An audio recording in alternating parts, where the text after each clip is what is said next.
Once upon a time, in a village nestled between the Misty Mountains and the Whispering Woods, there was a curious little girl named Lila.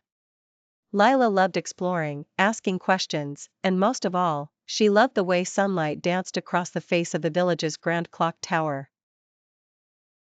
This was no ordinary clock tower, it was the clock tower of Tick and Tock, a magical tower that controlled the flow of time throughout the village. One day, as Lila was playing near the tower, she met a cranky old gnome named Mr. Whistlewick. Mr. Whistlewick had a long, shimmering beard and wore spectacles that seemed too big for his tiny nose. He was the keeper of the clock tower, and he was always fidgeting with his tools to ensure the clock ticked perfectly. "Why is this clock so important, Mr. Whistlewick?" Lila asked, her eyes wide with curiosity. Mr. Whistlewick cackled, "Ah, child, this clock isn't just about ticking and talking. It teaches us the importance of time. Time not only helps the flowers bloom and the sun set in the evenings, but it also makes sure you grow, learn, and enjoy every moment of this splendid world." Lila was fascinated. She wanted to help, so Mr. Whistlewick gave her a tiny silver hammer.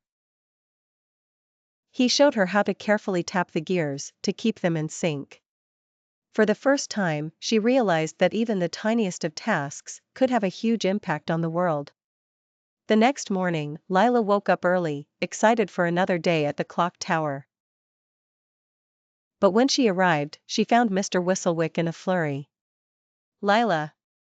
he cried, "the clock's magically frozen. Time has stopped, and nothing in the village is moving."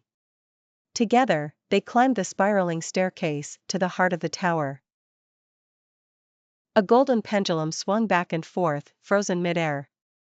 Lila remembered the stories Mr. Whistlewick told her about the heart of the clock being where dreams and reality kissed. With a brave heart, Lila took her silver hammer and gently tapped the pendulum 3 times. With each tap, she whispered, "Tick, tock, tick." Suddenly, a shower of golden sparks erupted from the pendulum, and time began to flow once more. The village cheered and danced as the clock tower chimed joyously. Mr. Whistlewick smiled at Lila and said, "Remember, dear one, time is a gift. Use it wisely, and it will reward you with endless adventures and wonderful memories." From that day on, Lila carried the lessons of the clock tower with her.